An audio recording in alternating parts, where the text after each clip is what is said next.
Bienvenue dans cette nouvelle vidéo. Je vais vous montrer maintenant comment ajouter vos premiers matériels. Alors le matériel, ce sont tous les outils qui vont vous permettre de réaliser vos projets. On va y mettre les aiguilles machines, les épingles, les ampoules pour vos machines à coudre, etc. etc. Donc pour les ajouter, rendez-vous dans mon atelier dans l'onglet Matériel, Ajouter un matériel. Alors ici, vous allez avoir un champ type de matériel. Donc en fait, selon le type que vous allez choisir, donc en fait on a fait plein de types prédéfinis. Par exemple, si j'ajoute une règle, vous voyez que je vais avoir ces deux informations.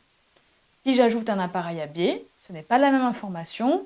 Et si je prends par exemple des craies, là je vais avoir en plus la couleur et juste la quantité. Donc en fonction du type de matériel, les champs et les informations sont différentes et on vous a tout prévu. On a essayé vraiment de réfléchir à tout ce dont on a besoin pour mettre dans Needly.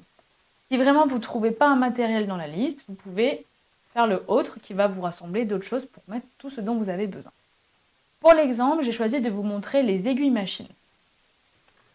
Aiguilles, donc je cherche aiguille machine et je vais venir remplir les petites informations. Donc pour le nom, je vais reprendre directement aiguille. Moi je vais faire uni. En général, j'aime bien les écrire comme ça. Uni 70. Pour la quantité, on va partir sur une boîte où, admettons, j'en aurai 5. Je vais venir mettre une photo. J'aime bien qu'on voit la couleur, comme chez Schmetz, où il y a tout un code couleur. La taille, on est sur des 70. Et ce sont des aiguilles donc universelles. Ensuite, pour l'organisation, donc comme je vous dis dans d'autres vidéos, il y aura une vidéo dédiée pour les étiquettes et les rangements. Pour la marque, on est sur la marque Schmetz. Donc attention à bien écrire, des fois il y a certaines marques, on pense qu'elles n'y sont pas, mais si, elles y sont bien. La provenance, là je l'achète en ligne, donc je peux mettre directement le lien. Ou alors je peux mettre directement un texte, par exemple sur le nom du magasin où je l'ai acheté. Je l'ai acheté aujourd'hui, j'ai payé 3,70 €. Alors pour les aiguilles, parce que souvent c'est des boîtes qu'on achète, moi je mets le prix vraiment de la boîte et donc ça m'a coûté 3,70 €. Après, si vous préférez faire vraiment diviser par le nombre d'aiguilles pour avoir un nombre à l'unité et mettre ici le coût de la boîte, c'est comme vous préférez. Et ensuite, j'ai la partie notes où je peux rajouter toute autre information qui vous est utile à vous. Vous pouvez regarder dans la description s'il y a marqué quelque chose d'intéressant. À vous de voir ce que vous voulez noter ici. Et voilà, je peux ajouter mon matériel.